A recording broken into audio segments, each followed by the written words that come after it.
There are 1,000 ways a world can die in the 41st millennium. Some go quickly, swallowed by the warp in a single screaming moment, or burned clean by exterminatus, the Emperor's own mercy rendered in fire and ash. Others die slowly, bleeding out over years and decades while the Imperium watches from a distance, calculating whether the cost of salvation outweighs the cost of loss. Valdris IV was dying the slow way, and the 114th Valdrian Rifles, the regiment tasked with its survival, knew it the moment their boots touched the ground. If you've ever wondered what it feels like to march toward a war that's already been lost, this is that story. Stay with us, soldier.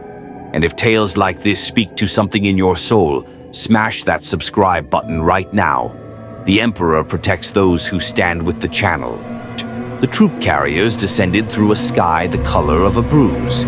Sergeant Oren Mast pressed his face to the scratched porthole and watched Valdris IV rise up to meet them, or rather, watched what was left of it. The agri-world had once fed 6 subsectors, vast plains of cultivated grain stretching to every horizon, irrigation canals wide enough to float a Lehman Russ, hab clusters housing millions of indentured farmers who had lived and died in service to the Imperium's insatiable hunger. That world was gone. What remained was a landscape of scorched earth and collapsed infrastructure, of hive stacks reduced to blackened ribs pointing at the poisoned sky, of roads cracked and heaved by something that had moved beneath them with enormous, patient force. Mast had seen bad worlds before. He'd soldiered on 3 of them. But Valdris IV had a quality he struggled to name until the carrier hit the landing pad and he stepped out into the acrid air. Then he found the word. Exhausted. The world itself looked exhausted. The 114th had been told they were reinforcing the existing garrison. 12,000 men and women of the astramilitarum, veterans of the Cadian tradition, dispatched to shore up the defenders and stabilize the front lines long enough for a proper relief fleet to be assembled. That was the briefing. That was what Colonel Yara Theus had read to her officers in the cramped briefing room aboard the troopship Perseverance as they crossed the void. The words had sounded reasonable then. Military language always did, clean and precise, stripped of the terror that lived between the lines. So, the reality waiting on the landing pad was a man named Captain Sevik Dorn, the highest-ranking survivor of the original Valdrian Defense Force. He stood at attention as Colonel Theus descended the ramp, and he held his salute with perfect discipline. But his eyes told the truth. His posture refused to. They were the eyes of a man who had stopped sleeping weeks ago and had made a private peace with that fact. Colonel, his voice was steady, professionally so. Welcome to Valdris IV.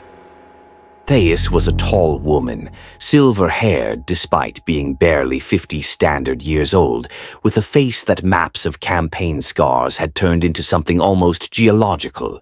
She returned the salute without ceremony and looked past Dorn at the assembled survivors behind him. She counted quickly, the way all good commanders count, not with hope, but with cold professional accuracy. "How many?" she asked. 1,143 effectives, Dorn said. "Roughly 400 more who can hold a laser gun, but shouldn't be asked to run." Theus had arrived expecting to reinforce a garrison of 12,000.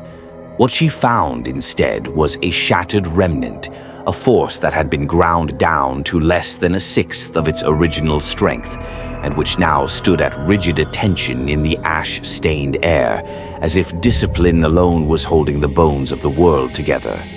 Her aide, Lieutenant Pell, leaned close.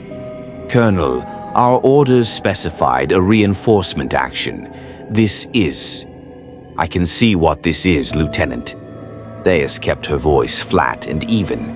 She studied Dorn's face. "How long has it been since you held a continuous front line?" Dorn's jaw tightened almost imperceptibly. 19 days. The silence that followed was the kind that carries weight. Around them, the 114th was filing off the carriers in good order, 12,000 soldiers moving with the mechanical efficiency of a regiment that had drilled itself into a second nature. They were fresh, well supplied, and well armed. Mast watched his regiment spread across the landing pad and felt something strange. The discomfort of being too ready for a place that had already been broken. Dorn walked Thais through the strategic map in the bombed-out shell of what had once been the planetary governor's administrative complex. The map told the story in brutal simplicity. The regiment's original defensive perimeter had covered roughly 60 kilometers of front. Now it covered 11. The enemy, and Dorn used that word with a careful vagueness that Thais noticed but did not yet press, had pushed in from every direction simultaneously, not with the overwhelming speed of a tyrannid swarm or the focused hammer of a chaos war host, but with a relentless, grinding patience that had simply worn the defenders down like water-wearing stone. "They don't push hard," Dorn said, tracing the collapsed lines with a finger that had 2 joints missing. "They push constantly, day and night, no matter what we throw at them. They take losses and they keep coming. Not like orcs. Orcs get excited, they bunch up, they give you opportunities. These," he paused, "these just come."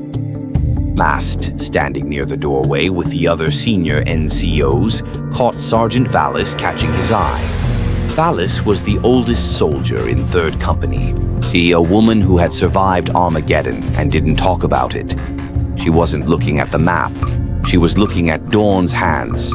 They were shaking, very slightly, very carefully controlled, but shaking. The 114th had arrived. Valdris IV had its reinforcements. And in the long, cold arithmetic of the 41st millennium, 12,000 fresh soldiers on a dying world wasn't a rescue. It was a down payment on a debt that was already overdue. The first night on Valdris, 4 passed without incident, which should have been reassuring. It wasn't. Mast had learned early in his career that silence on a war zone world was never neutral. Silence meant the enemy was thinking. Silence meant something was being decided without your input, in the dark, by forces that did not share your language or your values, or your understanding of what constituted an acceptable loss. He tried to explain this to younger soldiers before, and watched their eyes glaze over. They heard superstition where he meant hard-won instinct. By the second morning on Valdris IV, even the youngest troopers in 3rd Company had stopped sleeping soundly. It started with the Vox. The 114th's communications infrastructure was state-of-the-art by astramilitarum standards, which meant it was roughly 3 centuries old, held together by the prayers of a dedicated mechanicus-trained Vox operator named Specialist Kiev, and it worked with the stubborn reliability of imperial technology that had survived long enough to develop something resembling a personality. Kiev treated his equipment with the reverence of a lay priest, and it rewarded him with consistent performance. He was proud of this. He mentioned it often enough that his squad mates had developed a complex economy of sighs and eye rolls in response. On the second morning, Kiev stopped mentioning it. Mast found him at his station in the command dugout, headphones around his neck, staring at his equipment with an expression that didn't belong on the face of a man who had been cheerfully competent 12 hours ago. The Voxcaster before him was a standard AN/PRC7 pattern unit. Its dials and indicator lights functioning within normal parameters. Everything looked correct. Everything measured correctly. And yet, Cave sat apart from it, like a man who had discovered something wrong with a tool he'd used his whole life and couldn't identify where the wrongness lived. "Problem?" Mast asked. Kav took a moment before answering. That itself was unusual. He was a man who filled silence reflexively. "I've been getting bleed through on the tertiary channel," he said carefully. Low band, inconsistent, probably atmospheric interference given the state of the ionosphere. But, another pause. The bleed-through is carrying voices, Sergeant. That's not unusual. You get ghost signals all the time in a war zone, especially with this much Vox traffic in a confined area. Signals bouncing off terrain, off wreckage, on degraded transmissions looping. He was explaining it to himself as much as to Mast. Except I ran identification protocols on 3 of the signals, standard procedure, and 2 of them matched registered Vox signatures from the original garrison. Mast waited. Soldiers that Captain Dorn's casualty reports list as killed in action. One of them, Trooper Hess, died 11 days ago. Confirmed dead. I have the report. Cave finally looked up. His Vox signature came through on my board at 0340 this morning, Sergeant. 11 seconds of transmission. I couldn't make out the words. Mast pulled a stool over and sat down. He was quiet for a moment, running through the practical explanations with the methodical patience of a man who had been trained to distrust his own fear before he trusted his own eyes. Equipment malfunction. Corrupted identification protocols, pre-recorded signals cycling through damaged relay stations. There were half a dozen reasonable explanations, and he walked through all of them with Kaiv. And Kaiv had already walked through all of them himself, and neither of them felt better at the end of the exercise. "Log it," Mast said finally. "Flag it for Lieutenant Pell. Don't discuss it with the platoon." "Already logged," Kaev said. "Already not discussing it." The scouts went out that afternoon. 4 two-man teams, experienced soldiers drawn from the garrison survivors who knew the terrain, tasked with pushing 2 kilometers beyond the current perimeter to establish observation posts and map enemy movement patterns. Standard reconnaissance doctrine, professionally executed. Captain Dorn himself had selected the teams. Men and women he trusted with the particular trust that only survivors share with each other. 3 teams returned by nightfall. The 4th, Trooper Kellen and Trooper Asha, both 10-year veterans of the Valdrian defense, did not return that night, nor the following morning. A search element was dispatched at dawn and found their last confirmed position, a shattered HAB unit 2 kilometers northeast of the perimeter wire. The position showed signs of having been occupied recently. Ration wrappers. A scrawled notation in Kellen's handwriting on the wall, coordinates, wind readings, the professional shorthand of a soldier doing their job carefully. The notation was dated. Current. They had been there, working, recording, doing exactly what they were supposed to do. They were simply no longer there. No blood, no signs of struggle, no spent ammunition casings that would indicate a firefight. The ground outside the HAB unit was ash and compacted dirt, and it showed no tracks leading away. It showed, in fact, no tracks at all, as if Kellen and Asha had simply stopped existing at their post, mid-observation, between one breath and the next. Mast stood in that HAB unit and looked at Kellen's handwriting on the wall and felt the particular chill that had nothing to do with temperature. He'd felt it before, twice in his career, and both times it had preceded something that rewrote his understanding of what a war could be. Around him, the search element moved with professional efficiency, cataloging and documenting, because that was what soldiers did. They imposed order on chaos through procedure, through record-keeping, through the ancient imperial discipline of writing it down so that someone, somewhere, would know. That evening, Kaiv pulled Mast aside with the careful casualness of a man trying not to alarm anyone watching. "The bleed-through again," he said quietly. "How many signals?" Kaiv's expression was controlled in the way that takes effort. 7, all matching casualty registrations from the original garrison. He hesitated. And 1 matching Trooper Kellen's Vox signature. The night pressed down on Valdris 4 like a hand over a mouth, and somewhere out in the ash wastes, in the exhausted dark between what had been and what was coming, something moved with patient, ancient purpose. And it did not hurry, because it had learned long ago that it did not need to. Colonel Yara Theus had fought 17 campaigns in 30 years of service to the Imperium.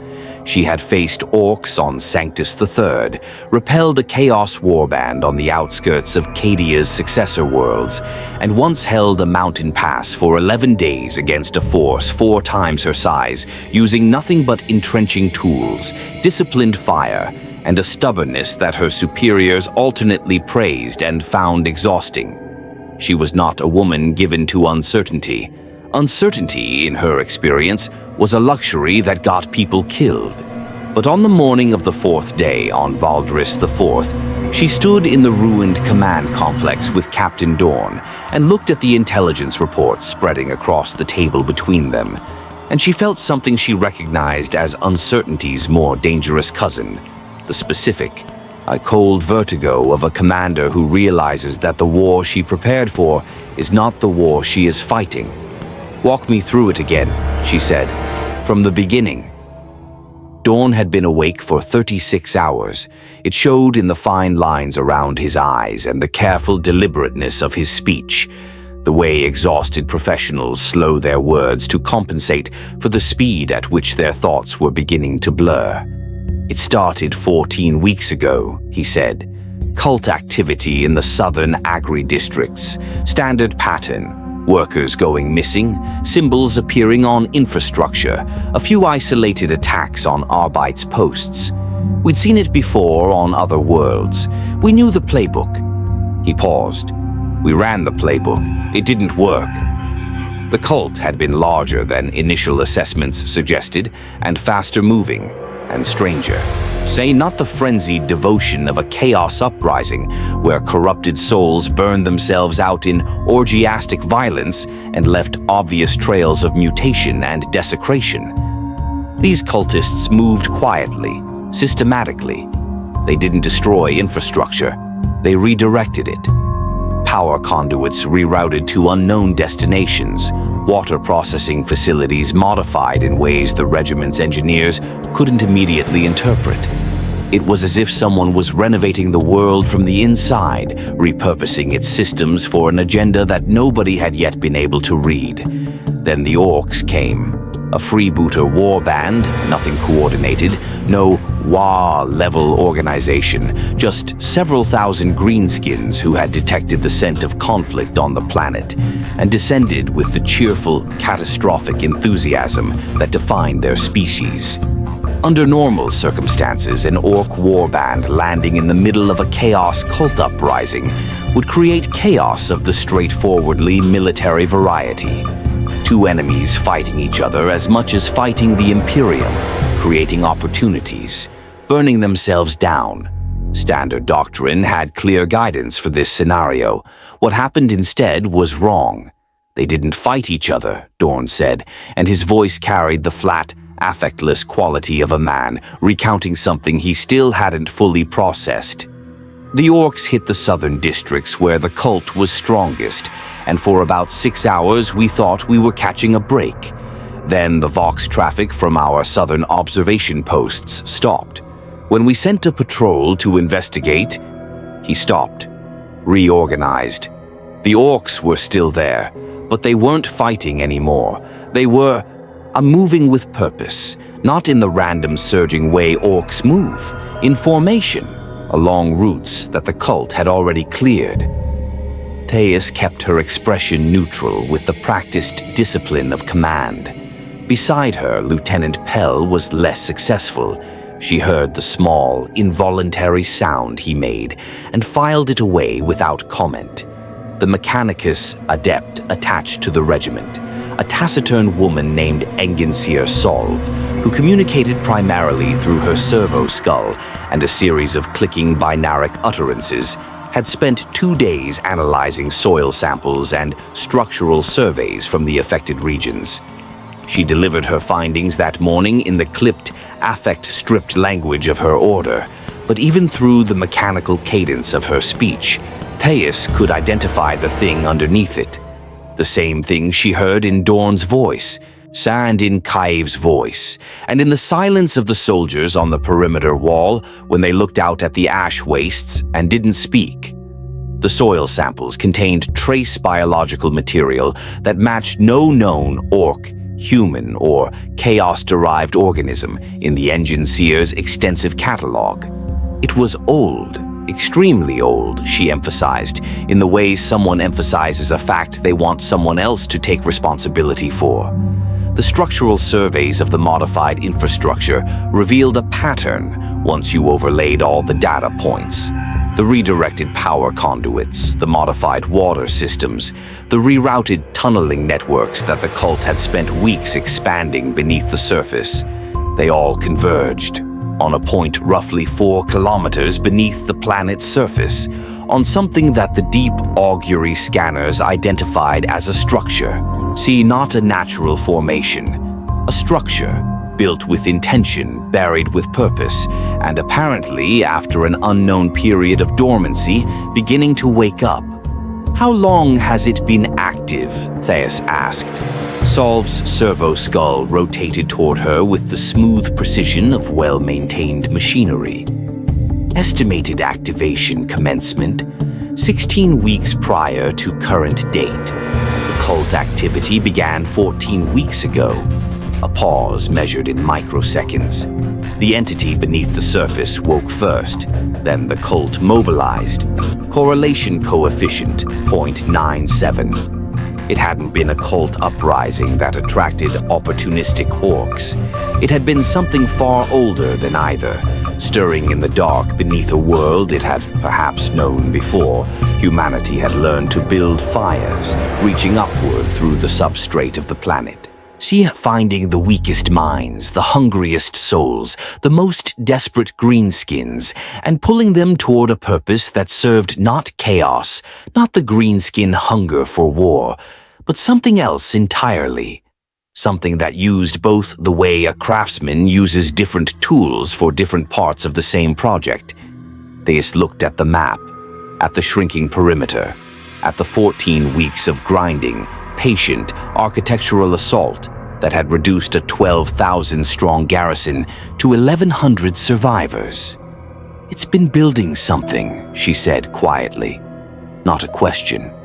Dorn nodded. "And we've been providing the labor, whether we wanted to or not. Every soldier it kills, every piece of infrastructure it redirects." His voice was perfectly steady. "We're not fighting an invasion, Colonel. We're fighting a construction project. And we're the materials." Outside, the ash wastes stretch silent and gray beneath the bruised sky, and 4 kilometers below the surface of Valdris IV, in a structure older than the Imperium itself, something vast and patient continued its slow, inevitable work. The astropathic choir aboard the Perseverance consisted of 3 souls, which was already undermanned by Imperial standards, but reflected the broader reality of the Imperium perpetually stretched thin across 1,000,000 worlds. Senior astropath Lena was the eldest, a woman so deeply scarred by the soul-binding ritual that had connected her mind to the Emperor's light that her face had taken on the quality of old parchment, translucent and fragile, and somehow stronger for it. She had been sending distress signals since the 2nd day of the regiment's arrival, when the true scope of Valdris, the 4th's situation had become clear to Colonel Thais. Each transmission was a careful, precisely worded cry into the immaterium. Factual, urgent, or structured according to administratum protocols that had been refined over millennia to cut through the noise of the warp and reach their intended recipients with maximum clarity. On the 6th day, a reply came. Lenny brought it to Thais personally, which was unusual. Astropaths typically relayed messages through the chain of command, through aides and Vox operators, maintaining the professional distance that their order considered appropriate given the psychic intimacy of their work. When Mast saw her walking across the compound toward the command complex, moving with the careful deliberateness of someone carrying something heavy that had no physical weight, he felt the small hairs on the back of his neck respond before his conscious mind caught up with the reason. He followed at a distance. Old soldier's instinct. Know what's coming before it arrives officially. He couldn't hear the conversation through the command complex wall, but he didn't need to. He read it in Colonel Theus when she emerged 20 minutes later. She walked across the compound with perfect posture and measured stride, stopping to exchange brief words with two junior officers, her expression carrying the professional neutrality of command. And Mast had served under her for 6 years, long enough to read the things her face refused to say. The set of her jaw, the precise, controlled quality of her breathing, the way her hands, normally relaxed at her sides, were held with a fractional stillness that cost effort. He requested a private word that evening. She granted it without hesitation, which told him she'd been expecting it. They stood on the upper level of the command complex, looking out at the perimeter. The watchfires were burning along the wire, and the soldiers on the wall were silhouettes against a sky that had produced no stars since the regiment's arrival. The cloud cover never broke, never changed, just pressed down on the world with the same patient constancy as everything else on Valdris IV. How bad? Mast asked. Face was quiet for a long moment. When she spoke, her voice had the careful, deliberate quality she used when precision mattered more than comfort. The reply came from Subsector Command, authenticated, properly coded, genuine. She paused. They acknowledged receipt of our distress signals. All of them. Another pause. The acknowledgement was dated 3 weeks ago. Mast worked through the implication. They've known for 3 weeks. They've known for 3 weeks, she confirmed. The reply contained a full strategic assessment of the Valdris IV situation. Detailed, accurate. They understand what we're facing. She turned to look at him, and in the watchfire light, her face was all angles and shadow. There are no reinforcements coming, Sergeant. The subsector fleet is engaged on 4 other fronts simultaneously, 2 of which are rated extremist priority. Valdris IV has been assessed as, she used the bureaucratic term without inflection, strategically non-recoverable. Mast absorbed this the way experienced soldiers absorb catastrophic news, not with disbelief, but with the slow, thorough redistribution of weight that comes from a foundation shifting beneath your feet. He'd known, on some level, since the moment he'd stepped off the carrier and seen Dorn's eyes. He'd known the way you know a storm is coming before the first cloud appears, not through any specific evidence, but through the accumulated instinct of someone who has lived long enough in dangerous places to read the atmosphere. The regiment, he said. Are we listed as deployed and active in the administratum records? Theus said. Which is accurate. We are deployed. We are active. She paused again, and this pause was different from the others. It had a specific weight. But Subsector Command's strategic projections do not include a relief operation for Valdris IV within any operationally relevant time frame. The Perseverance has been recalled. It departed this morning. She let that settle. We are, for all practical purposes, on our own. Mast looked out at the perimeter. 12,000 soldiers plus 1,100 survivors, 13,100 lives, on a world that High Command had quietly removed from the board. Not with malice, he understood that. The cold mathematics of an imperium that governed 1,000,000 worlds and could not save them all, that made decisions of terrible arithmetic because the alternative was the dissolution of everything. He understood it intellectually. He had always understood it intellectually. It was different standing inside the arithmetic. Does Commissar Vrail know? He asked. Vrail was present when Lene delivered the message. Theis's expression shifted by a fraction. He is processing. Commissar Isaac Vrail was a man built from ideology, the way some men were built from muscle. The doctrine of the commissariat wasn't something he'd been trained in, so much as something he'd been constructed from, layer by layer, until the beliefs and the man were indistinguishable. He was not cruel, as commissars went. He was simply absolute. The Emperor's will was not a philosophy to Vrail. It was physics, as real and as non-negotiable as gravity. In 6 years of serving alongside him, Mast had never seen him uncertain. He found Vrail an hour later standing at the eastern perimeter wall, looking out at the ash wastes, hands clasped behind his back. The commissar's bolt pistol was holstered. His cap was perfectly straight. His posture was regulation perfect. And he was completely still in the way that spoke not of calm, but of a man applying enormous internal force to hold himself together. Mast said nothing. He stood beside Vrail and looked out at the dark. After a long time, Vrail spoke. "We are not abandoned," he said. The words were precise and deliberate, the cadence of a man choosing each one carefully. "We are deployed to a strategically isolated theater with no relief timeline. There is a distinction." "Yes, sir," Mast said. Another silence. "The Emperor knows this world exists," Vrail said. "He knows we are here." Mast looked at the man's profile in the darkness, at the absolute load-bearing faith of a human being who had built his entire architecture of self on a foundation that the last 6 hours had tested in ways no doctrine had prepared him for. And he found, unexpectedly, that he did not want to challenge it. Not because it was comfortable, but because 13,000 people on a dying world needed someone who believed without condition. And if that someone was Commissar Isaac Vrail, then let him believe. "Yes, sir," Mast said again. "He knows." The watchfires burned, the ash wastes stretched, and 4 kilometers below, the ancient thing continued its patient work, utterly indifferent to the faith of the small, mortal creatures, living out their brief, bright lives on the surface above it. Still with us in the darkness?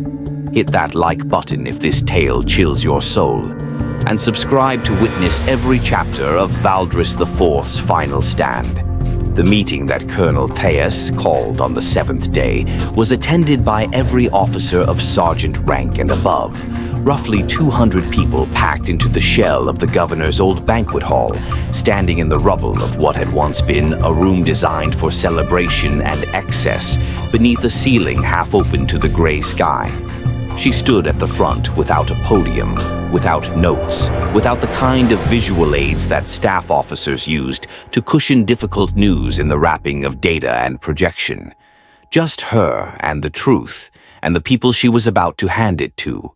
She told them everything, not the sanitized version, not the carefully managed release of difficult information that command doctrine recommended when morale was a primary concern. Everything. The astropathic reply, the strategic assessment, the recall of the perseverance, the ancient structure beneath the surface, the thing that had been orchestrating Valdris IV's destruction with the patient methodology of an architect rather than a conqueror. She spoke for 20 minutes without interruption, her voice level and clear, and when she finished, the silence in the ruined banquet hall was the kind that has texture. You could feel it pressing against your skin. Then Commissar Vrail spoke. He stepped forward from his position at her right and turned to face the assembled officers and whatever private war he had fought and resolved on the perimeter wall the night before. He had resolved it completely. His voice carried the particular resonance of a man who has passed through doubt and come out the other side not diminished but refined. All the softness burned away, leaving only the load-bearing structures. "We are the 114th Valdrian Rifles," he said. "We are soldiers of the astramilitarum. We serve the Emperor of Mankind, who sits eternal upon the golden throne and holds the darkness back by the force of his will alone." He paused, and the pause did work. He does not hold it back because it is easy. He does not hold it back because victory is guaranteed. He holds it back because someone must. And we— His voice dropped by a half register, which paradoxically made it carry further— "are someone." It was not, Mast thought, the most sophisticated speech he had ever heard.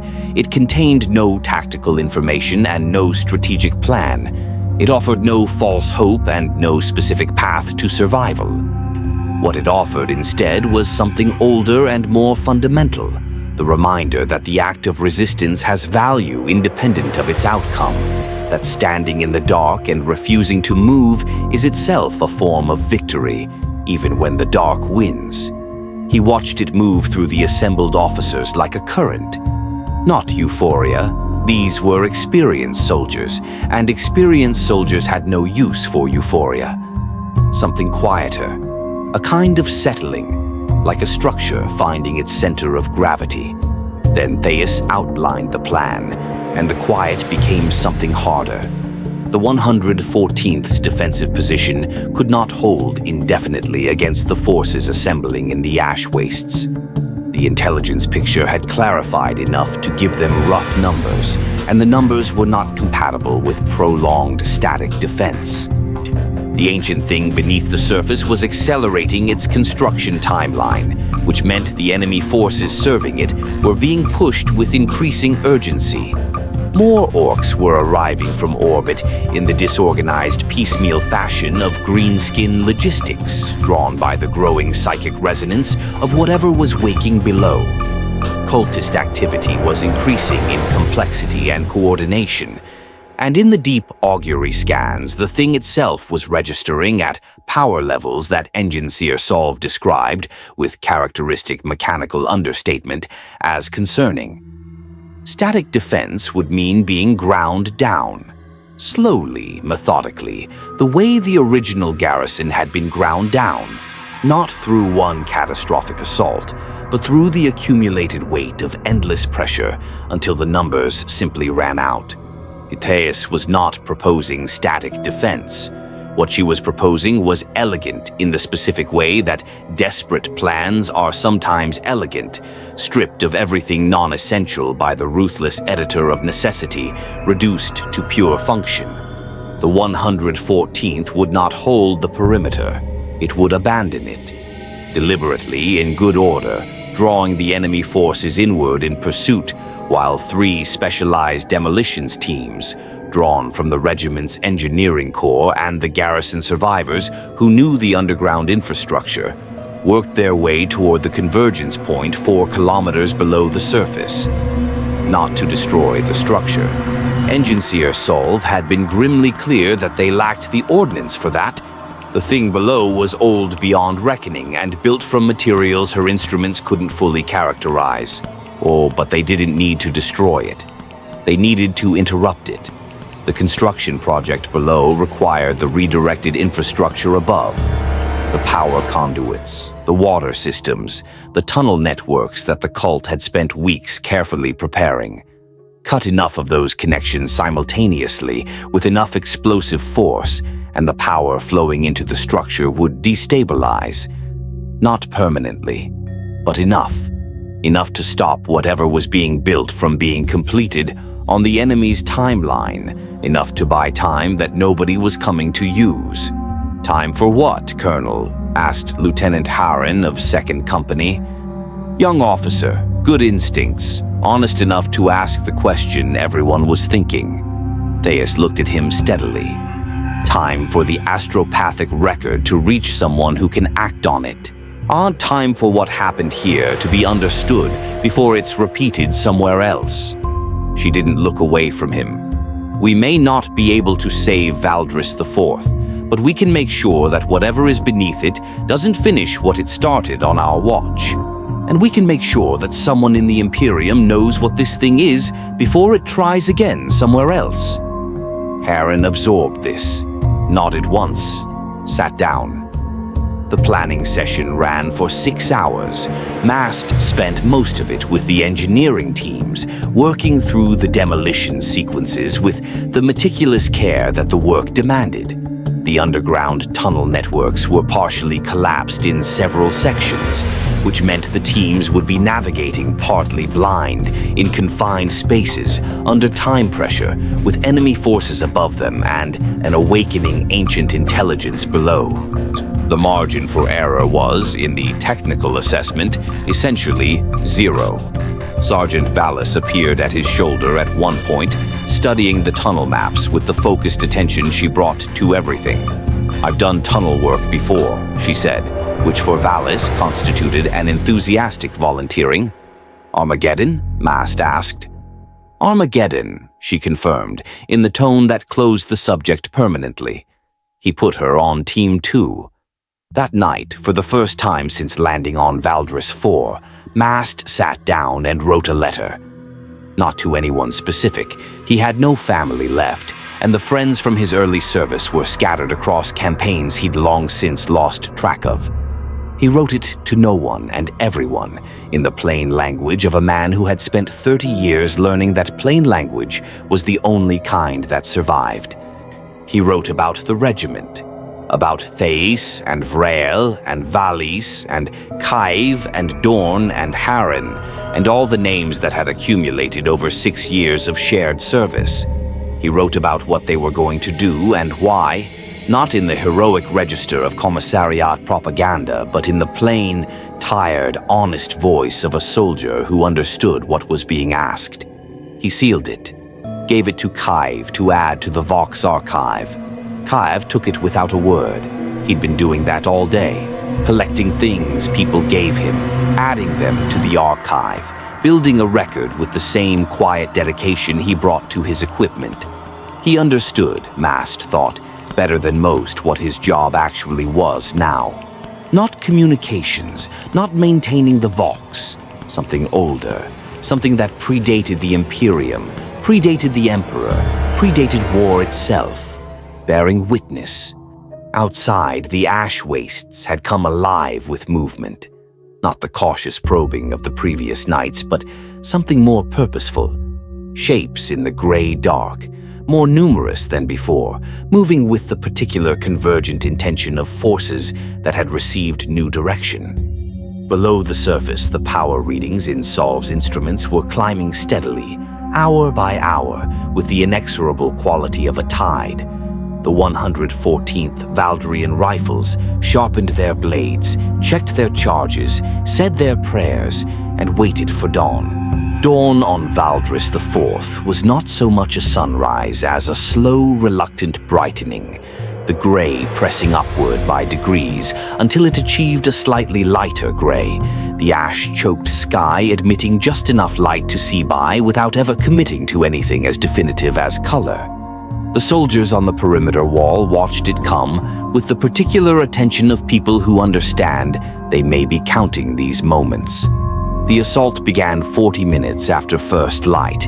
It came from 3 directions simultaneously, which confirmed what the intelligence picture had been suggesting, that the forces moving in the ash wastes were not acting on instinct or opportunism, but on coordination. The orcs hit the northern wall first, which was typical orc behavior, and therefore almost certainly deliberate misdirection. Because the real weight came from the east and west in the same moment, cultist formations moving in disciplined waves that no cult force should have been capable of sustaining. Behind them, visible on the Auspex returns as massive heat signatures moving with slow, grinding purpose, were things that the instruments registered as biological, but that Engine Seer Solve declined to classify more specifically than unknown large-form entities. A designation that told the soldiers on the wall everything they needed to know and nothing they wanted to hear. Thais had positioned her forces with the careful economy of a commander who knows she cannot afford waste. The northern wall was held by the garrison survivors under Captain Dorn, men and women who had been fighting on Valdris IV for 14 weeks. who knew every weakness in the fortification and compensated for it with the intimate expertise of long acquaintance. They were fewer than the 114th's fresh companies, and they were exhausted in ways that sleep could no longer fix. But they were also something the fresh troops were not yet calibrated. They had learned the specific rhythms of this enemy, its particular patterns of advance and pause, and advance again. And they used that knowledge the way a surgeon uses a scalpel, making precise cuts where a larger blade would waste. Mast watched the eastern assault from the second-level firing step, his lasgun tracking movement with the practiced efficiency of 3 decades of muscle memory. Beside him, his squad worked in the tight, wordless coordination of soldiers who have fought together long enough that communication has compressed itself into glances and small gestures. To his left, Trooper Bend was cycling through targets with metronomic calm, each shot placed with the deliberate precision of someone who had long since stopped shooting from excitement and now shot from pure professional habit. To his right, the newest member of the squad, a young trooper named Elia, who had been on Valdris 4 for 7 days and already had the eyes of someone much older, was maintaining her rate of fire with a steadiness that Mast noted and filed away. There was something to work with there, he thought, and then immediately recognized the absurdity of the thought. There was something to work with, as if he was planning for a future that stretched beyond the next 6 hours. He shot the thought down with the same efficiency he was applying to the cultists below and kept firing. The eastern wall held for the first 2 hours through weight of fire and disciplined positioning, the 114th demonstrating the kind of competence that justified the Imperium's investment in training, overlapping fields of fire, rotating squads to prevent fatigue accumulation, heavy weapon teams repositioning between volleys to deny the enemy the ability to zero in on fixed emplacements. It was, by any objective military assessment, an excellent defensive action. It was also, by the same objective assessment, a losing one.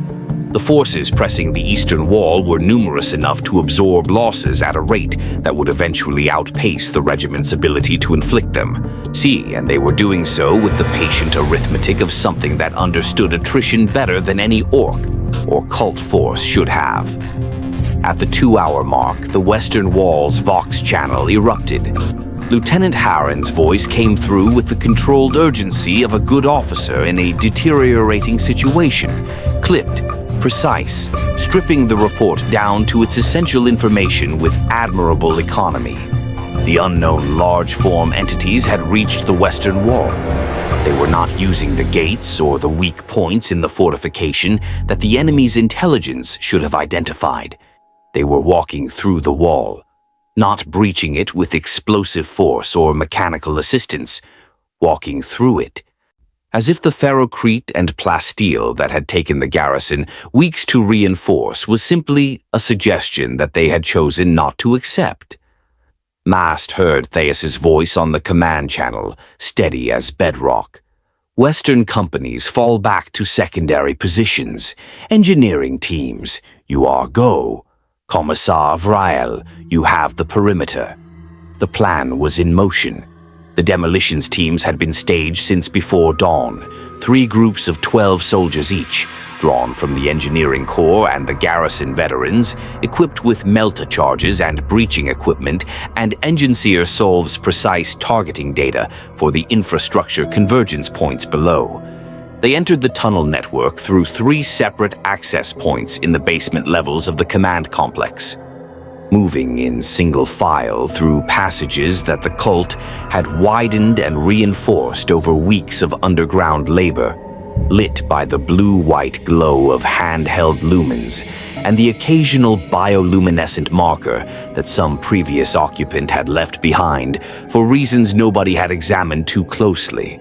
Team 1 was led by Sergeant Vallis, who moved through the confined space with the unhurried efficiency of someone who had done this before and survived it and had therefore learned what mattered and what didn't. She didn't brief her team on what was below them. She briefed them on their specific tasks, placement points, charge configurations, detonation sequences, fallback routes, with the precise, practical language of someone who understood that in confined spaces under time pressure, information that isn't immediately actionable is just noise. Above them, the 114th was dying by degrees, not collapsing, not breaking, but contracting, pulling back from position to position in the controlled, disciplined retreat that Thais had drilled into them over 2 days of preparation, drawing the enemy forces inward and deeper, buying meters with lives in the cold currency of a war that had no other exchange rate available. Mast was part of the covering force, the soldiers tasked with keeping the tunnel access points clear while the demolitions teams worked below.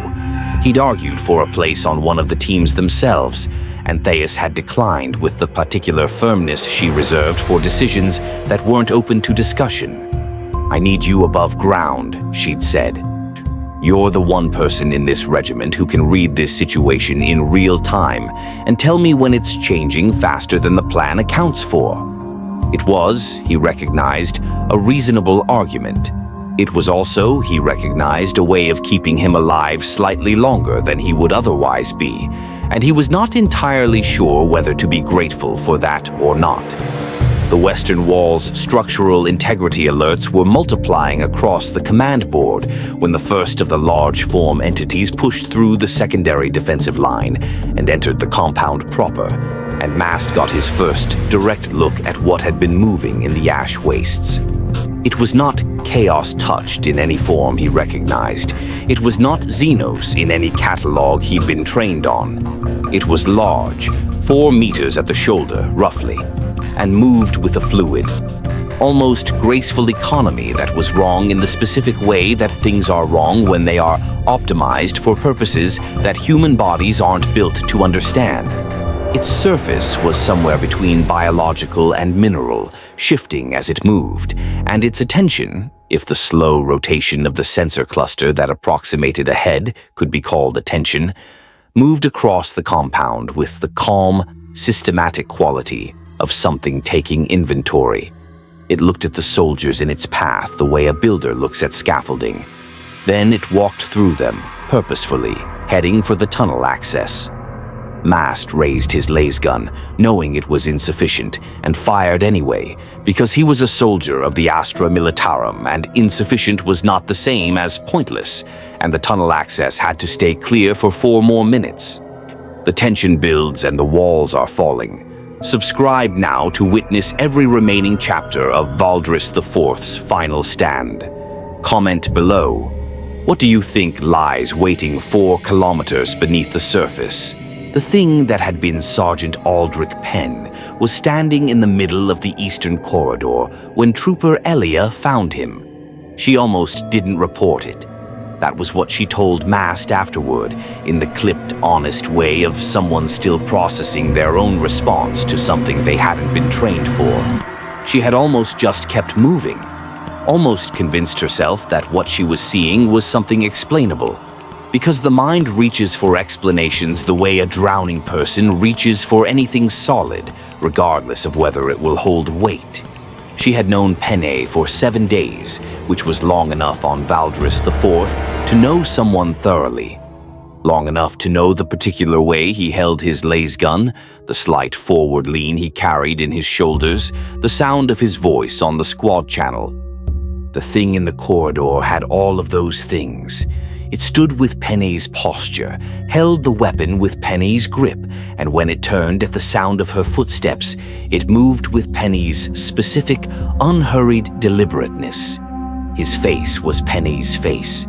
His uniform was Penne's uniform, down to the campaign clasp on his left breast and the small aquila pendant he wore outside his collar in the quiet, personal way of a man whose faith was his own business. His eyes were wrong. Not dramatically wrong, not the lurid corruption of chaos possession, not the alien blankness of Xenos infiltration. Wrong in a smaller, more precise way. The quality of attention in them was different. Penne's eyes in Elia's 7 days of acquaintance or had carried the particular warmth of a man who paid attention to the people around him, who noticed when you were tired, who remembered what you'd said 2 days ago and connected it to what you were saying now. These eyes were attentive in a different register entirely. They catalogued, they measured, they assessed with the cool, impersonal efficiency of an instrument designed for inventory rather than connection. She reported it. Mast received the report in the 30-second window between repelling the large form entity's second approach to the eastern tunnel access. It had retreated after his squad's concentrated fire, not because the last bolts were doing meaningful damage, but because it appeared to be recalculating, reassessing, determining whether the access point was worth the delay. And the third approach that his instincts told him was already forming.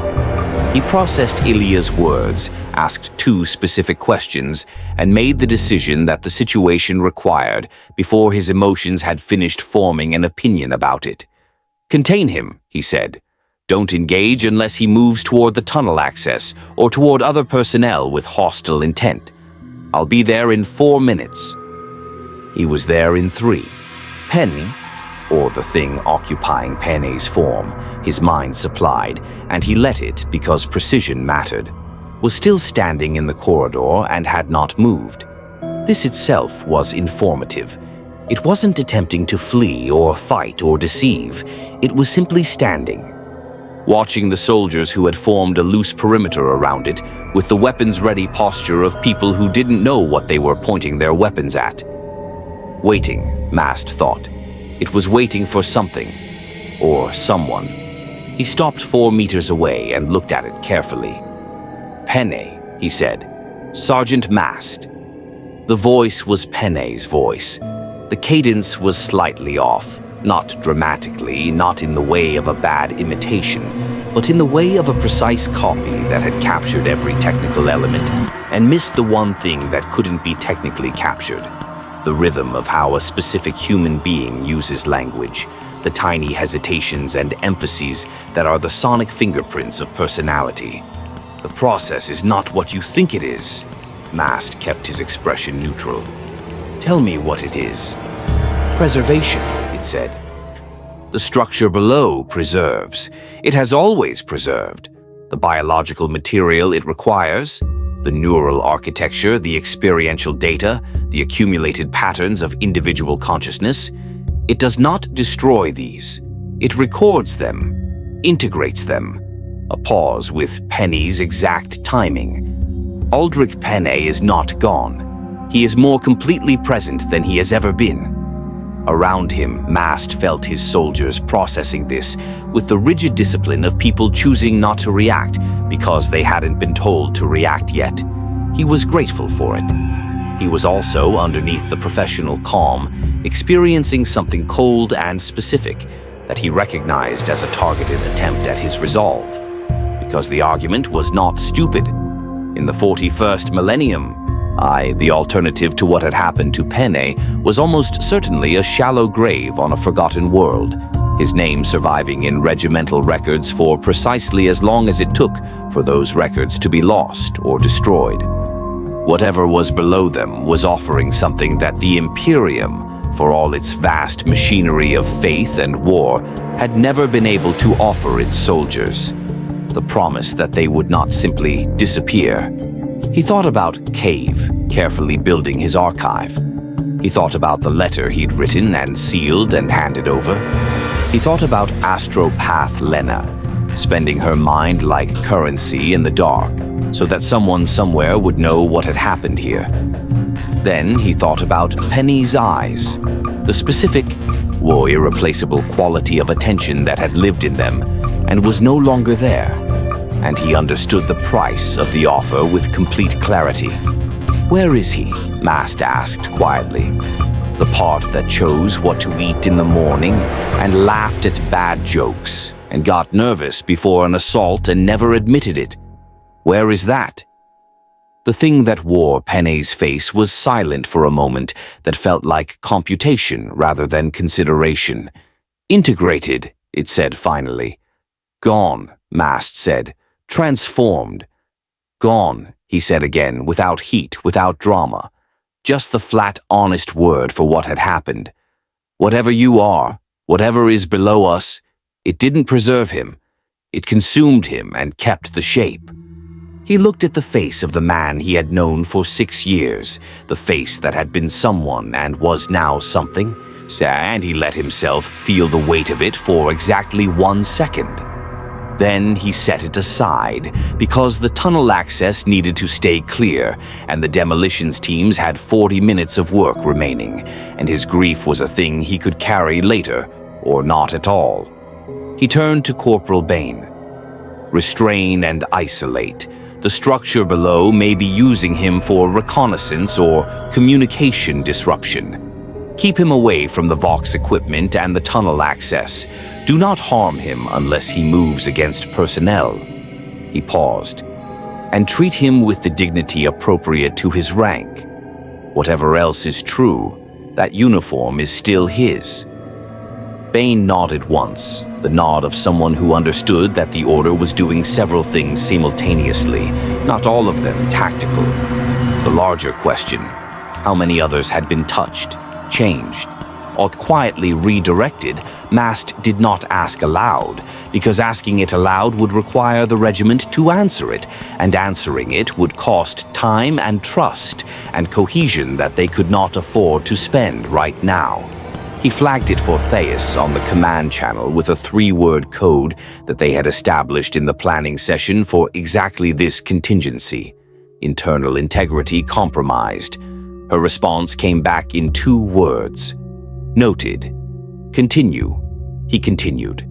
The eastern tunnel access came under its 3rd assault 17 minutes later, and this time the large form entity brought company. 2 more of its kind, approaching from different angles with the coordinated patience of things that had been given a specific task and were applying increasing resources to its completion. They were not angry. They were not aggressive in any emotional sense. They were simply persistent in the way that geological processes are persistent, in the way that water finding its level is persistent, not through force of will, but through the complete absence of anything that would make them stop. Mast's covering force held the access point with las fire and frag charges, and the bloody-minded stubbornness of soldiers who had been given a specific number of minutes to hold a specific piece of ground, and had decided, with the quiet totality of people who have run out of alternatives, that they were going to hold it. Below them, in the tunnels, the demolitions teams were moving toward the convergence point. Above them, the regiment was contracting toward its final positions. And through it all, in the Vox archive, that cave was still quietly, faithfully building the record accumulated. Name by name, action by action, the testimony of 13,000 people who had been written off by a distant command and had chosen, in the particular stubbornness of the condemned, to matter anyway. Senior astropath Lenu had been blind since the age of 19. This was not unusual for her order. The soul-binding ritual that connected an astropath to the Emperor's light, that filled them with enough psychic power to project thought across the impossible distances of the warp, had a cost that the Administratum recorded with bureaucratic neutrality in the intake forms as sensory displacement. What it meant in practice was that the light of the Emperor burned out the physical eyes on its way in, leaving behind something that the Scholastica Secana's instructors described as higher sight, the ability to perceive the shape of the immaterium, to feel the currents of psychic energy, to navigate the invisible architecture of human emotion and warp shadow that surrounded every living being. It was, in its way, so richer and more comprehensive form of perception than ordinary vision. It was also exhausting in ways that had no adequate language, and it was killing her. Mast found her in the lower level of the command complex, seated cross-legged on a folded blanket, with the particular stillness of someone who had learned to be very quiet inside themselves as a survival strategy. She looked smaller than she had 7 days ago, not physically diminished, but somehow less present in the room, as if some essential part of her was spending increasing amounts of time somewhere else. The two younger astropaths of her choir, Ren and Sobi, both barely 20 standard years old, both soulbound within the last 3 years, sat on either side of her, close enough to touch, not touching. Maintaining proximity without contact, the way you keep a candle sheltered from wind without smothering the flame. "Sergeant," Lena said without turning. She always knew when he was there. He had stopped finding it unsettling around day 3. "How are you holding?" he asked. A small sound that might have been a laugh in a different context. "I am holding," she said, which was not quite an answer but was more honest than most answers would have been. "The warp is loud tonight. Whatever is below us, the structure, the thing waking inside it, it resonates. It's old enough to have left impressions in the Imperium itself. Deep ones," she paused, "like standing next to a bell that has been rung so many times that the metal remembers the sound even when it's silent." Mast sat down on a piece of fallen masonry nearby, saying not because he had time to sit, but because she was going to tell him something important, and she would tell it better if he wasn't looming over her. "Can you still send?" "I can send," she said. "The question is whether I can send what needs to be sent." She was quiet for a moment. Around them, the complex shook with the distant concussion of the fighting above. A rhythm by now, familiar enough to process as background rather than immediate threat. The distress signals I've been transmitting, the standard administratum formats, the coded priority messages. They are appropriate for communicating that a world is under threat, that a regiment requires assistance, that a situation is deteriorating. She turned her sightless face toward him, and the higher sight behind her empty eyes regarded him with an attention that had nothing to do with his physical presence. They are not appropriate for communicating what is actually happening here. "The structure," Mast said. "What the structure is," she corrected gently. "What it represents. There are things in the warp that are old enough to remember when the structure was built. Impressions, echoes, the psychic residue of whatever event created it. I've been touching those impressions for 3 days." She paused again, and this pause had the quality of someone choosing how much to say. "It is not the only one. This is not an isolated occurrence. Whatever built the structure beneath Valdris, the fourth, built others, has built others, is building others, perhaps. Say on worlds that the Imperium doesn't yet know are compromised." She folded her hands in her lap with careful precision. "Someone needs to know that, not as a distress signal, as a warning." The room was very quiet except for the distant percussion of the war above and the soft, irregular breathing of the two young astropaths on either side of her. "What would it take?" Mast asked. Lena was quiet for long enough that he thought she might not answer. When she did, her voice had settled into a register he hadn't heard from her before. Not the professional neutrality of an administratum functionary, or the careful precision of someone managing difficult information. Something older. Something that sounded like a person who has looked at a set of facts and arrived at a conclusion they've been circling for days and have finally stopped running from. "More than I have left," she said. "A standard astropathic transmission propagates through the warp on the carrier wave of the sender's psychic presence. You project yourself outward, and the message travels with you, and if you're skilled and careful and the warp is relatively calm, it arrives. What I'm describing is different. To transmit not just information, but understanding.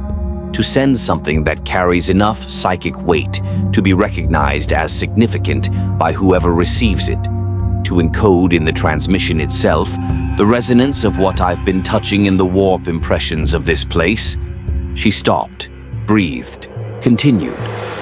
"It would require me to project at a depth and scale that I have not attempted since my binding. It would require me to put myself into the transmission in a way that is not... A fractional pause. Reversible. Young Ren made a small sound. Len's hand moved briefly in his direction, a gesture of acknowledgement that asked him to be quiet and thanked him for caring in the same motion. Mast looked at her, this small, ancient-seeming woman who had spent her life as a living instrument of imperial communication, burning her eyes and her youth and her solitude in the service of a bureaucracy that recorded her sacrifice in triplicate and filed it in a vault somewhere. And he thought about the argument he should make. The argument about value and necessity and the cold mathematics of how much one life was worth against the information it could carry. He thought about it, and then he set it aside, because it was her life and her choice, and she had already made the choice, and what she needed from him was not an argument. "What do you need?" he asked. She told him. It took 2 hours to prepare, not because the preparation was technically complex, but because it needed to be right. And Lena was precise in the way of someone who understood that precision was the only form of control available to her. She dictated specific instructions to Ren and Sobi for the focusing protocols, the psychic anchoring techniques that would help direct the transmission rather than simply releasing it into the warp as undirected noise. She spent 40 minutes in silent, internal work that Mast could not observe and did not try to, sitting with the stillness of someone traveling very far inward to prepare for the return trip. Kav came at her request and spent 30 minutes with her, recording. She spoke, and he captured every word in the Vox archive, her testimony added to the accumulating record, her voice precise and unhurried as she described what she had perceived in the warp impressions around the structure, what the ancient resonances had told her about its nature and purpose, and the network of similar constructions that she believed existed across the galaxy's span. She spoke as a professional delivering a report, without drama, with the meticulous accuracy of someone who understands they are the last person qualified to say these specific things, and that the saying of them matters more than anything else they have left to do. When she finished, Kaiv sat quietly for a moment. Then he said simply, "It's recorded. It'll hold." Lene nodded. "Good." She seemed to settle further, like a ship finding its final anchorage. "Tell the Colonel I'm ready." Thais came herself. She stood at the doorway of the lower chamber in the middle of a battle that was consuming her regiment, meter by meter, and took 3 minutes to be present with Lena in the way that the moment deserved. Not performing it, not processing it through the filter of command, just standing there as one human being standing near another. "For the Imperium," Thais said finally, the old words, the ones that had been said over 1 billion similar moments across 10,000 years of endless war. "For the Imperium," Lena agreed, and then more quietly, in a voice meant only for herself, "And for Ren and Sobi, and for everyone above who won't be going home, let someone know we were here." She reached into the warp. What happened next was not visible in any conventional sense. There was no light, no sound, no dramatic physical manifestation. Ren and Sobi held their anchor protocols with white-knuckled focus, directing and shaping, and in the immaterium, in the vast, churning psychic ocean that underlies all physical reality, something bright and specific and intentional burned outward from Valdris IV, with a clarity that cut through the warp's noise like a blade through fog. It carried information, it carried warning, it carried, or encoded in its psychic structure with the precision of a master's final work, the specific resonance of what slept beneath the surface of a dying world, so that whoever received it would understand not just the facts, but the meaning, would feel, for a single searing moment, what it was like to stand above something ancient and patient and vast, and know that it was waking. It carried, too, something that had not been formally requested, but that Lena had included anyway. The accumulated weight of 13,000 people on a world that had been written off the charts, the specific, irreplaceable texture of their presence, the testament that they had been here and had fought and had chosen, at the end, to send their knowledge forward rather than take it into silence. When it was finished, Ren caught her before she reached the floor. She was breathing, shallowly, with effort, like someone who has come back from a very long distance and hasn't fully arrived yet. Her hands were cold. Her higher sight was different. Not gone, but changed, turned inward in a way that suggested it was no longer primarily engaged with the external world. Mast stayed for 2 minutes, then returned to his post, because the tunnel access still needed holding, and grief was a thing for after. Above them, the regiment contracted toward its final positions. Below them, the demolitions teams were 40 meters from the convergence point. And in the warp, spreading outward at the speed of thought through the immaterial ocean that connected all human minds, Lene's transmission moved toward whatever ears the Emperor had positioned to receive it, carrying its cargo of warning and witness, and the quiet, stubborn insistence of people who refused to disappear without being known. The final defensive position was a square kilometer of rubble and reinforced ferrocrete centered on what had once been the planetary governor's administrative complex. The same bombed-out shell where Theus had first laid out her maps on the day of arrival, where Dorn had traced collapsed front lines with his 3-fingered hand, where the regiment had gathered to be told the truth, and had chosen, in the particular stubbornness of the condemned, to keep moving anyway. It was not a good defensive position by any tactical measure. The walls were compromised in 17 places that the engineering teams had catalogued and partially reinforced. The sight lines were irregular, broken by collapsed structures that created dead zones the enemy could exploit. The interior space was too large to defend comprehensively with the forces available. It was, however, the position that sat directly above the tunnel network. And so it was the position they held.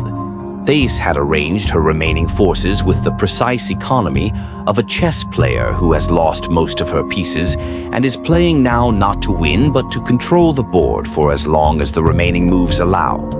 The garrison survivors under Dorn held the northern approaches, the most direct line of enemy advance, the route that the Orc elements had been hammering at since dawn, and the one that required the specific knowledge of local terrain that only 14 weeks of brutal experience could provide.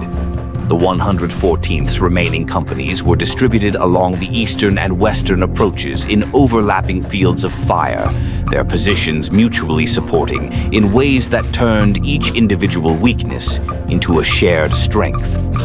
Heavy weapon teams were positioned at the high points of the rubble field with clear arcs of fire across the approaches, their crews working with the focused, methodical calm of soldiers who had stopped thinking about outcomes and were thinking only about the immediate technical problem of keeping their weapons functional and their ammunition accounted for.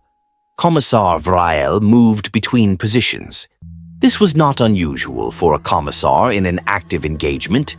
The commissariat's battlefield role included maintaining morale and discipline, which in practice meant being visible, being present, being the embodiment of the Imperium's expectation that its soldiers would hold until they were told otherwise or until they were no longer capable of holding at all. What was unusual was the quality of Vrael's presence. He was not performing resolve. He was not projecting the theatrical certainty of a man playing a role. He was simply there, moving through the rubble and the fire and the noise with the unhurried deliberateness of a man who had made a complete peace with his situation and was now operating from that peace rather than despite it. Mast watched him stop beside a young trooper who had taken a grazing hit to the shoulder and was being patched by a medicae while trying to maintain her firing position with her offhand.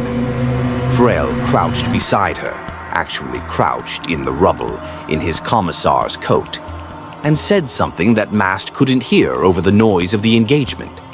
Whatever it was, it produced in the trooper's face a brief, specific expression that Mast recognized from 30 years of watching soldiers in extremis.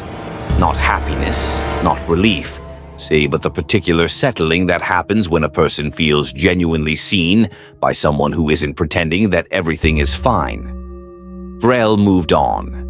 The trooper kept firing. Below ground, Sergeant Valis keyed her Vox with 2 clicks, the signal for Team 2's position update. Mast checked the timestamp against the schedule. They were 4 minutes ahead of the planned timeline, which meant Valis had found a route through a collapsed section of tunnel that the planning session had flagged as a potential delay point. He relayed the update to Thais on the command channel without comment.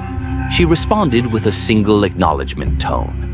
Neither of them had spoken in complete sentences for the last 90 minutes.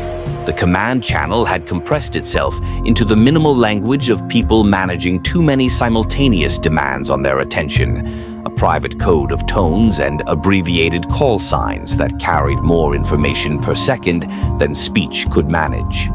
The large form entities had stopped attempting the tunnel access point. This was not reassuring. They had not retreated. The Auspex returns still showed their heat signatures within the compound perimeter, moving with the same systematic patience as before. But their focus had shifted.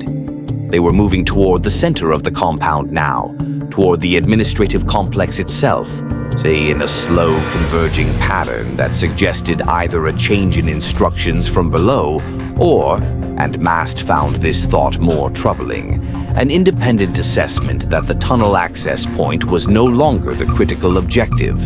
He flagged it for Thais.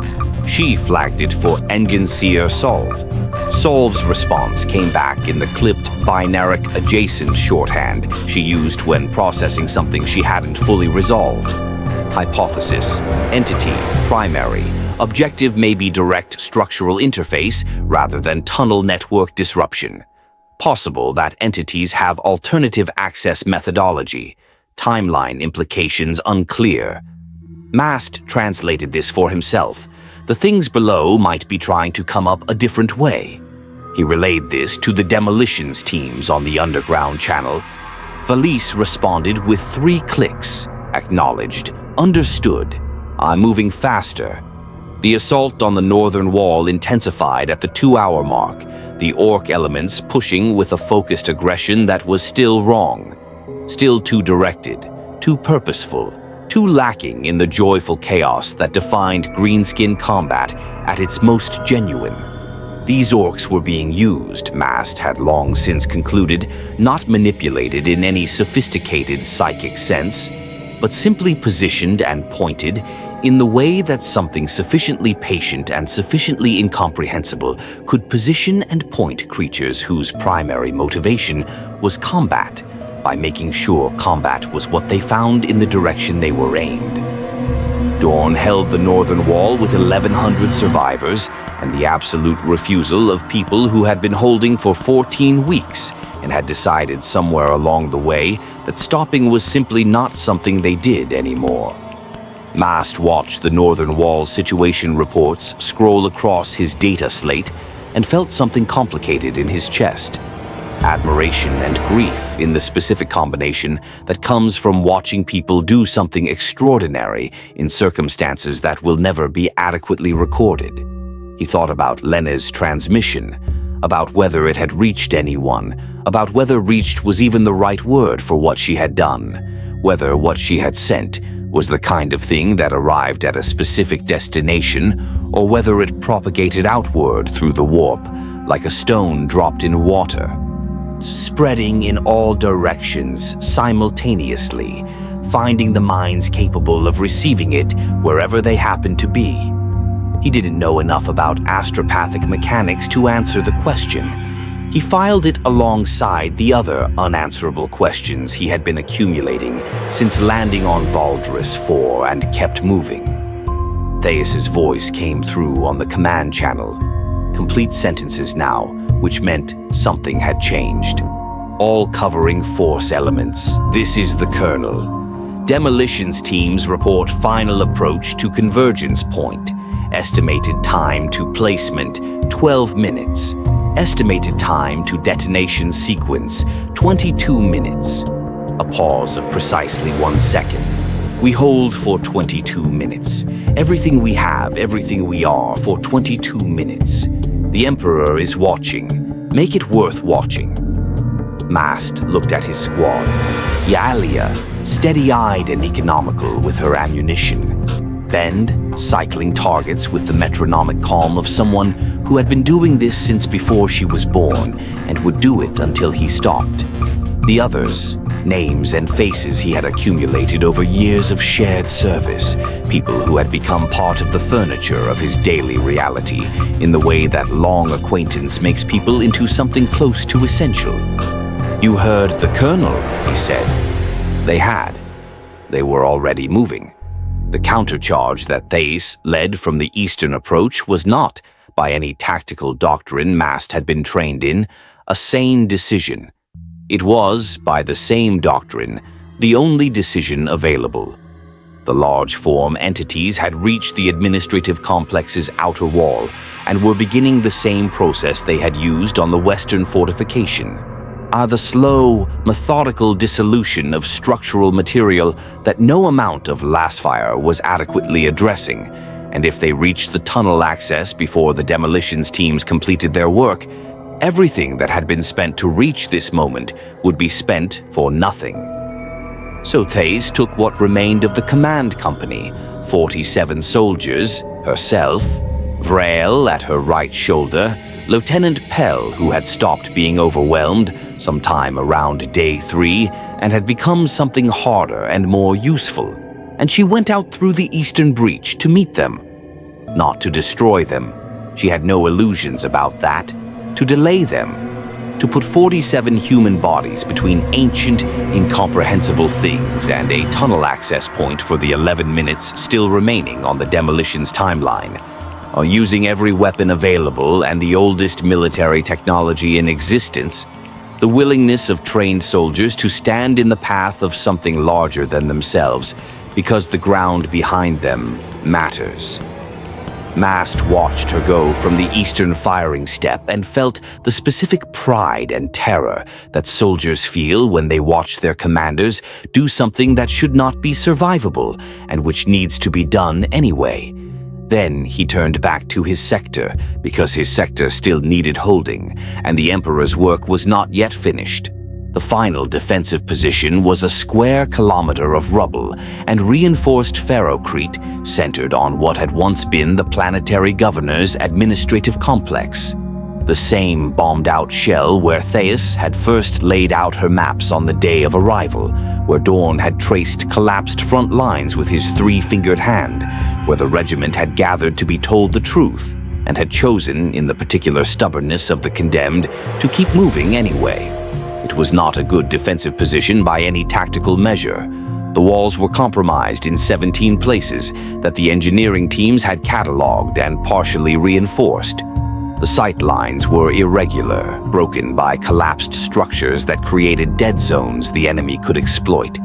The interior space was too large to defend comprehensively with the forces available.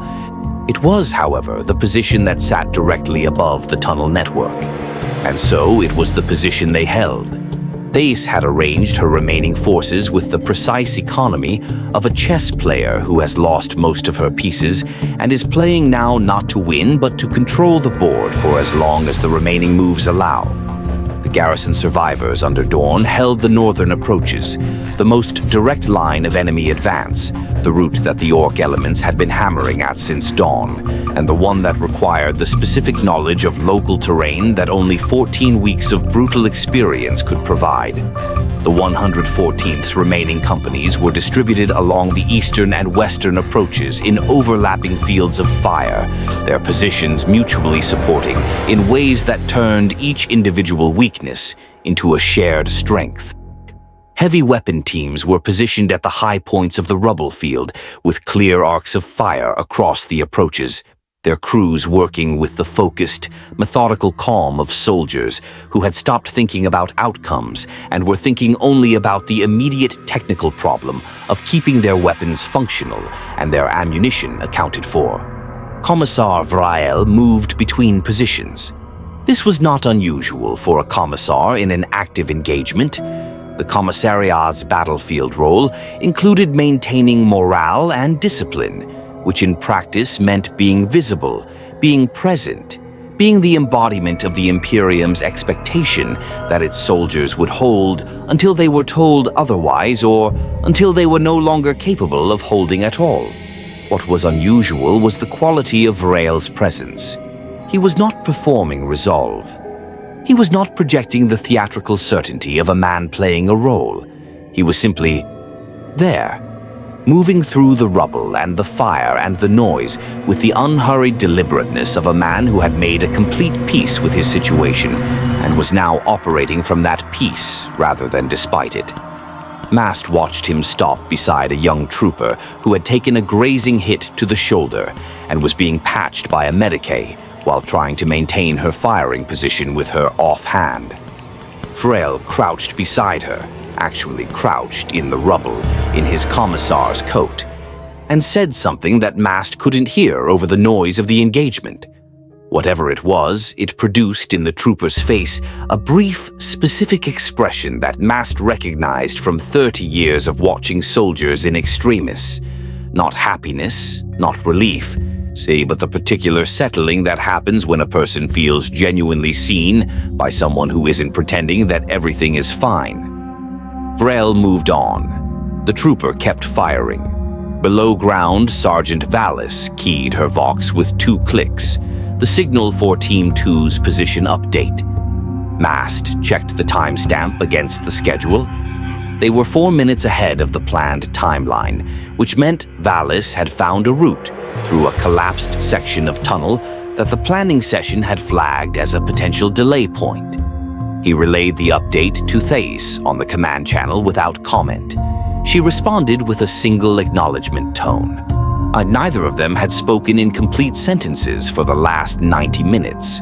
The command channel had compressed itself into the minimal language of people managing too many simultaneous demands on their attention, a private code of tones and abbreviated call signs that carried more information per second than speech could manage. The large-form entities had stopped attempting the tunnel access point. This was not reassuring. They had not retreated.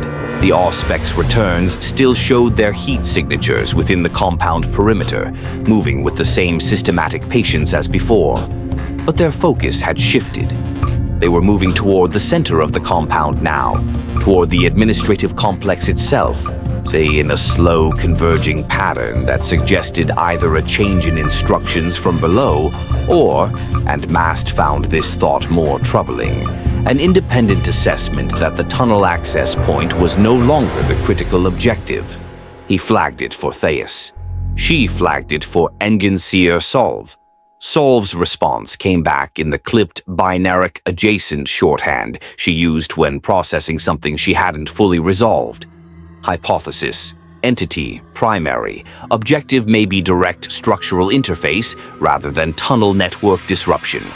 Possible that entities have alternative access methodology. Timeline implications unclear. Mast translated this for himself. The things below might be trying to come up a different way. He relayed this to the demolitions teams on the underground channel. Valis responded with 3 clicks. Acknowledged. Understood. I'm moving faster. The assault on the northern wall intensified at the 2-hour mark, the Orc elements pushing with a focused aggression that was still wrong. Still too directed, too purposeful, too lacking in the joyful chaos that defined greenskin combat at its most genuine. These Orcs were being used, Mast had long since concluded, not manipulated in any sophisticated psychic sense, but simply positioned and pointed in the way that something sufficiently patient and sufficiently incomprehensible could position and point creatures whose primary motivation was combat, by making sure combat was what they found in the direction they were aimed. Dorn held the northern wall with 1,100 survivors and the absolute refusal of people who had been holding for 14 weeks and had decided somewhere along the way that stopping was simply not something they did anymore. Mast watched the Northern Wall situation reports scroll across his data slate and felt something complicated in his chest. Admiration and grief in the specific combination that comes from watching people do something extraordinary in circumstances that will never be adequately recorded. He thought about Lena's transmission, about whether it had reached anyone, about whether reached was even the right word for what she had done, whether what she had sent was the kind of thing that arrived at a specific destination, or whether it propagated outward through the warp, like a stone dropped in water, spreading in all directions simultaneously, finding the minds capable of receiving it wherever they happened to be. He didn't know enough about astropathic mechanics to answer the question. He filed it alongside the other unanswerable questions he had been accumulating since landing on Valdris 4 and kept moving. Theus's voice came through on the command channel. Complete sentences now, which meant something had changed. All covering force elements. This is the Colonel. Demolitions teams report final approach to convergence point. Estimated time to placement, 12 minutes. Estimated time to detonation sequence, 22 minutes. A pause of precisely 1 second. We hold for 22 minutes. Everything we have, everything we are, for 22 minutes. The Emperor is watching. Make it worth watching. Mast looked at his squad. Yalia, steady-eyed and economical with her ammunition. Bend, cycling targets with the metronomic calm of someone who had been doing this since before she was born and would do it until he stopped. The others, names and faces he had accumulated over years of shared service, people who had become part of the furniture of his daily reality in the way that long acquaintance makes people into something close to essential. "You heard the Colonel," he said. They had. They were already moving. The countercharge that Theus led from the eastern approach was not, by any tactical doctrine Mast had been trained in, a sane decision. It was, by the same doctrine, the only decision available. The large form entities had reached the administrative complex's outer wall and were beginning the same process they had used on the western fortification. The slow, methodical dissolution of structural material that no amount of lasfire was adequately addressing, and if they reached the tunnel access before the demolitions teams completed their work, everything that had been spent to reach this moment would be spent for nothing. So Theus took what remained of the command company, 47 soldiers, herself, Vrael at her right shoulder, Lieutenant Pell, who had stopped being overwhelmed sometime around day 3 and had become something harder and more useful, and she went out through the eastern breach to meet them. Not to destroy them, she had no illusions about that, to delay them, to put 47 human bodies between ancient, incomprehensible things and a tunnel access point for the 11 minutes still remaining on the demolitions timeline. Using every weapon available and the oldest military technology in existence, the willingness of trained soldiers to stand in the path of something larger than themselves because the ground behind them matters.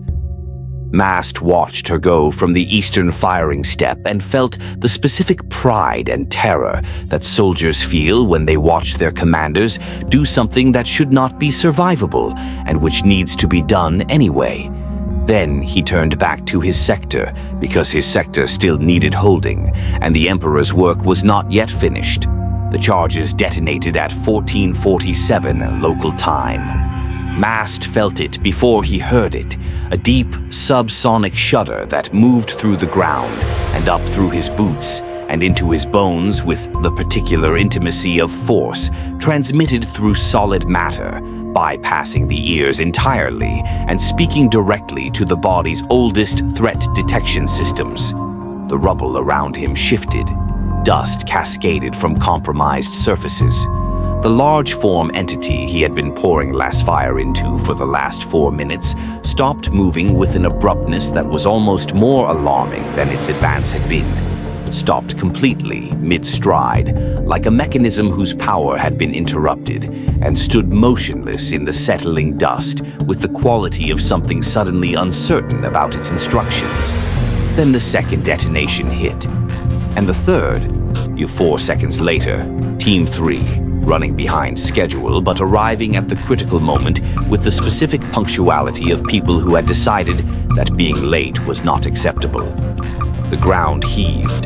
The administrative complex groaned along its compromised, load-bearing lines, and for 3 seconds, Mast genuinely could not have said whether the building was going to stand or come down around them, and he held his position anyway because there was nowhere else to be. The large form entity took one more step, then it sat down, not falling, not collapsing, but lowering itself with a strange, deliberate slowness, like a machine powering through its shutdown sequence in the correct order. It sat in the rubble of what had been a courtyard and became still, and the stillness had a different quality from the stillness of before. Before, it had been the stillness of something pausing to recalculate. This was the stillness of something that had stopped receiving instructions and was waiting for instructions that were not going to come. Across the compound, the sounds of the assault were changing. The orc elements, released from whatever directed purpose had been constraining their natural chaos, were reverting to type, the coordinated advance dissolving into the familiar, cacophonous disorder of greenskins whose organizing principle had been removed, individuals and small groups breaking from the collective pattern and beginning to pursue the independent, enthusiastic violence that was their natural state. In tactical terms, this was actually more dangerous in the immediate short term. Undirected orcs were unpredictable in ways that directed orcs were not, but it was also, for the first time since the regiment's arrival, something that the doctrine they'd been trained on actually applied to. Mast felt his squads respond to it, the slight but perceptible shift in their tempo that comes from soldiers moving from improvised responses back to trained reflexes. The cultist forces were doing something stranger. They were stopping, not retreating, not breaking, stopping. Standing in place across the approaches to the compound, in the positions they had occupied when the detonations hit, with the particular frozen quality of people who have lost the thread of what they were doing mid-action and cannot locate it again. Some of them were looking at their hands, some were looking at each other. Several, Mast would learn later from soldiers on other sections of the perimeter, were sitting down in the ash and the rubble and beginning to weep with the open, undefended grief of people who have just woken from something and found themselves somewhere they don't recognize, doing things they don't remember starting. He did not have time to process the implications of this. He filed it, as he had filed so many things in the last 9 days, and kept moving. The tunnel access, his tunnel access, the piece of ground he had been handed and told to hold and had held, was intact, structurally sound, clear of enemy presence, exactly as it needed to be.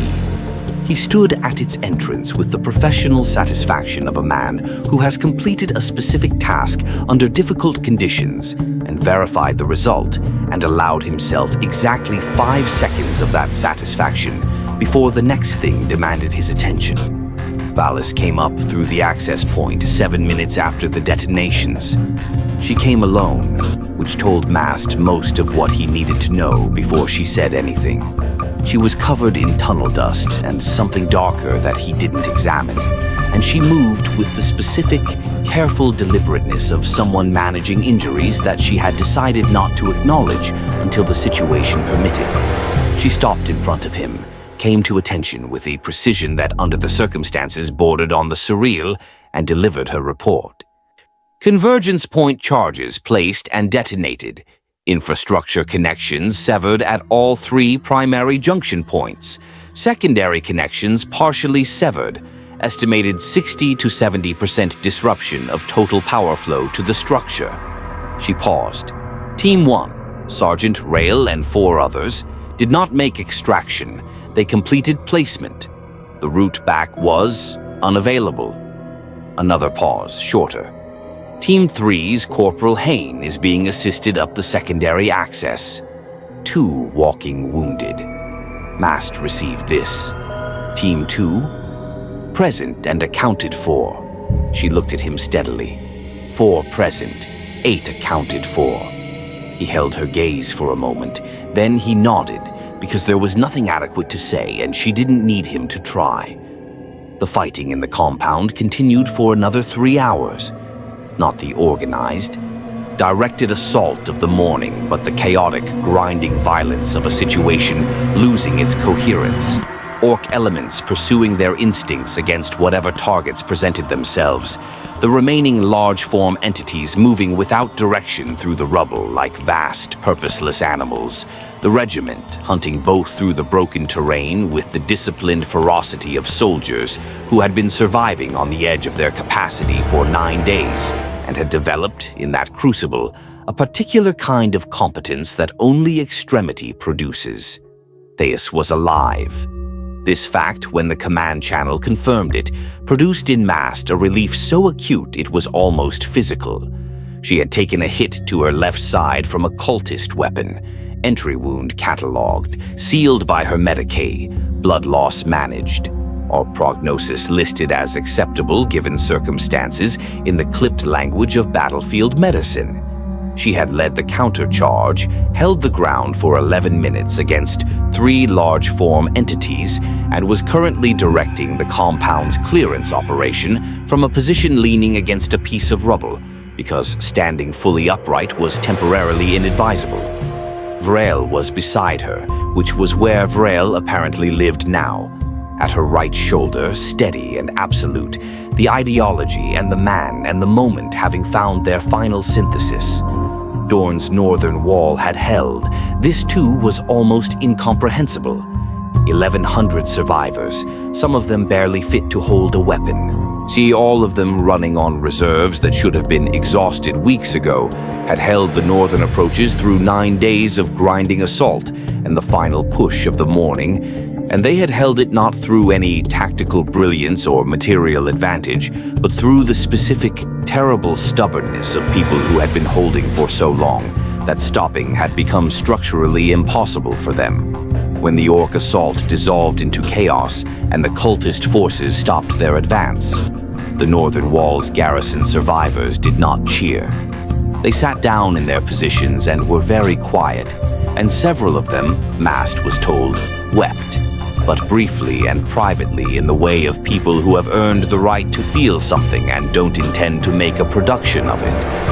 Kaiv found Mast in the late afternoon, as the compound clearance was entering its final stages and the sky above Valdris IV was doing its characteristic impression of dusk, the gray pressing downward again, the light retreating without ever having committed to arriving. "The archive," Cave said. He had his data slate in his hands, holding it with the careful reverence he reserved for his equipment. 11,423 individual entries. Everything from the first contact report to the last Vox transmission before the detonations. He looked at the slate. Letters, reports. Sergeant Vallis recorded a full tactical debrief of the tunnel approach. Said she wanted it documented properly in case anyone tried to do something similar again and needed to know what not to do. A small pause. Lenny's testimony. Her final transmission protocols. The ones Ren and Sobi wrote up from memory afterward. He looked up. It's all there. Good, Mast said. Where do we send it? Mast looked out at the compound, at the soldiers moving through the rubble with the careful efficiency of people beginning the long, unglamorous work of surviving what they had survived, cataloging their losses, treating their wounded, counting what remained with the bleak, professional accuracy that comes after the fighting stops and the arithmetic reasserts itself. At Dorne's survivors on the northern wall, sitting in their positions with the stillness of people who had used up everything and were waiting for more to arrive from some reserve they hadn't located yet. At Theus, directing from her piece of rubble, on turning the immediate chaos of aftermath into the beginning of something organized through the sheer force of a mind that had not stopped working for 9 days. At the ash wastes beyond the compound, where the gray expanse of Valdris IV stretched to every horizon, exhausted and broken and still here. "Everywhere," he said. "Send it everywhere. Every relay station we can reach, every frequency, every channel. Flood it." He looked at Cave. If even one copy reaches someone who can read it and act on what Lenny put in it, someone who goes looking for the other structures before they finish waking up, then all of it meant something. Cave nodded once, sat down at his equipment with the focused, deliberate calm of a man doing the most important work of his life and knowing it. His hands moved over the dials and switches with the practiced intimacy of long acquaintance, and the Voxcaster before him hummed with the stubborn, faithful reliability of Imperial technology that had survived long enough to develop something resembling a soul. The transmissions went out as the last light failed over Valdris IV. 11,423 entries, carrying the names and voices and testimony of 13,000 people on a world that had been written off the charts, sent into the dark on every frequency available, flooding the void between stars with the insistent, unsilenceable record of people who had refused to disappear without being known.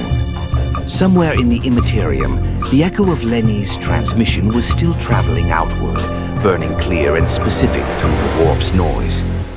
Below the surface of Valdris IV, 4 kilometers down in a structure older than the Imperium itself, the power flow had been reduced to a fraction of what the construction project required.